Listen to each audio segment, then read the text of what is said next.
문재인 정부는 점진적 증세 정책의 시행을 예고하고 있습니다. 복지 재원을 마련하면서도 국민의 조세 저항을 최소화하겠다는 생각에서입니다. 복지 수요의 증대와 관련하여 증세는 불가피합니다. 다만 국민적 합의를 얻지 못한 증세 정책의 시행은 향후 수권 정부의 정치적 행보에 큰 장애물이 됩니다. 이런 측면에서 국민의 동의를 전제로 하여 적합한 시기에 적합한 세목을 통하여 증세를 시도하는 것은 조세정책 집행에 있어서 매우 중요한 의미를 가집니다. 문재인 정부의 조세정책은 다음과 같은 내용을 담고 있습니다. 첫째, 증세를 부정하지 않겠다는 것입니다. 이전 정부가 증세 없는 복지를 주장하면서도 실제로는 명목세율의 인상 없는 증세를 추진한 것은 정권 초기부터 간단 없는 논란을 불러일으켰으며 결국은 말장난에 불과하다는 혹평을 감수해야 했습니다. 증대되는 복지 지출에 증세 없다는 말은 전혀 의미가 닿지 않으며 조세 지출을 줄이는 것이 명목세율을 올리지 않는다고 하여 증세가 아니라는 말도 상식에는 맞지 않았습니다.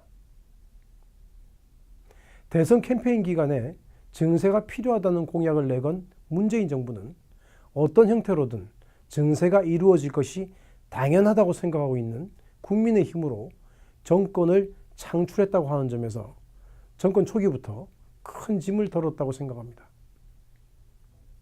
둘째, 현 정부는 재산과 소득이 많은 자에게 많은 세금을 징수하겠다는 조세의 배분적 평등을 이루기 위해서 노력하고 있습니다.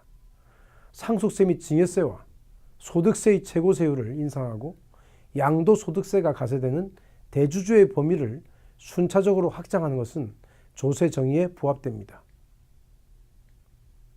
셋째, 법인세의 문제는 법인세의 명목세율을 인상하기보다는 조세 지출의 감소와 최저한세율의 인상 등으로 실효세율을 먼저 인상하고 그래도 세수가 부족할 경우 마지막으로 명목세율을 인상하는 것으로 가닥을 잡고 있습니다.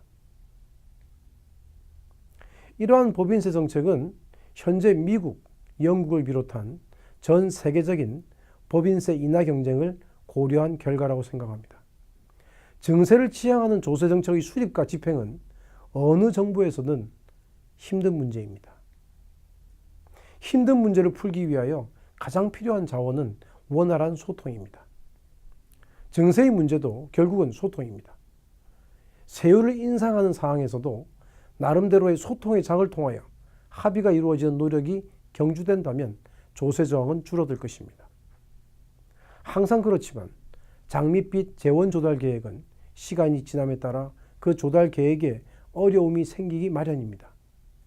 특히 새로운 재원 조달이 추가적인 수입에 기반하지 않고 현 상황의 비효율을 제거해야만 달성될 수 있는 재정개혁이나 탈루 세금의 가세 강화 등이라면 그 목표를 달성하기란 더욱 어려운 것이 사실입니다. 추정을 하는데 사용한 가정이 잘못된 경우에 그 비난을 피하기 위해서 무리하게 고집을 부리는 것은 현명한 대처 방법이 아닙니다. 이러한 문제를 해결하는데 가장 필수적인 요소는 신뢰를 바탕으로 한 소통입니다.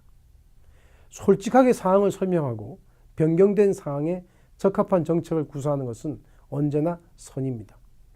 문재인 정부의 솔직하게 소통하는 정책 결정 분위기가 조세 정책의 수립 과정에서도 완벽하게 스며들기를 기대해 봅니다.